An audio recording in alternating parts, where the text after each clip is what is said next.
Comrades, I'm sure you've heard by now about the new claim about the DPRK. Supposedly, now actually 5 men were arrested in New York City, bringing methamphetamine, or would appear to be bringing methamphetamine into the country.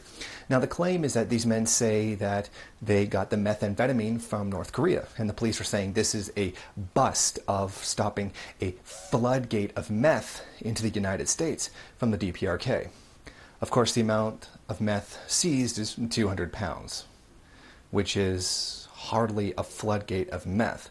Apparently now we're supposed to get the idea that the DPRK is responsible for all the methamphetamine that's, plaguing the United States right now. Of course, this does come on the heels of the false claim that 70% of the DPRK countryside is addicted to meth, which I've dealt with in another video, and absolutely makes no sense. But there have been 5 people arrested who claimed that they were trafficking methamphetamine to the United States from North Korea.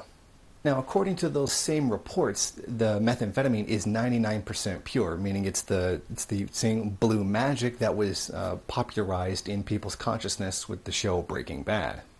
Although, interestingly, none of the people arrested were Korean. There is Scott Stammers, Philip Shackles, Yi Kyung Tin Lim, Alan Kelly Reyes Peralta, and Alexander Liu. Now, there's actually a great deal of information that's in the indictment, which I couldn't go all through in one video. So there is a link to an article that has a copy of the indictment. Although what is very interesting that when we read through the indictment, we find that there's, outside of their word, there's nothing to show that the DPRK had anything to do with the production of that methamphetamine.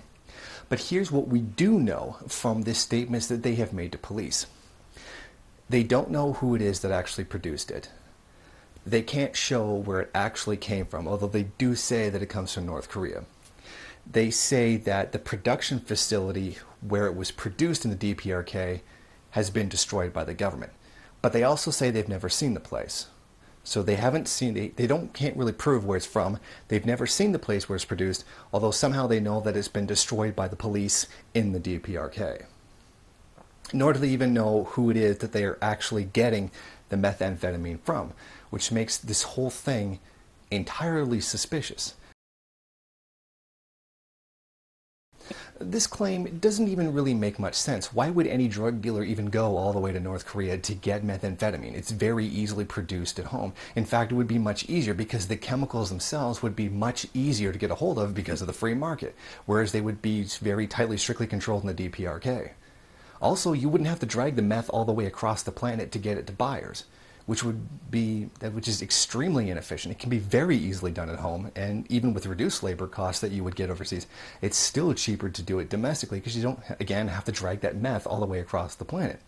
I mean, practically half of Tennessee is a meth lab anyway. So, I mean, it doesn't even make any sense that they would be pulling so much meth from North Korea anyway. And even then, 200 pounds is hardly a floodgate. Is there illegal drug production in the DPRK? Of course. There's illegal drug production in every single country. So really, this is nothing new. In fact, the whole point of this makes me wonder, how can someone even really relate this to the DPRK? I mean, there's very little, if no evidence at all, that this actually came from the DPRK. And even then, if it did, it doesn't even make any sense. Thank you for watching. Go ahead, rate, comment, subscribe, share on various social media, and if you want, there's some other great content here you could check out.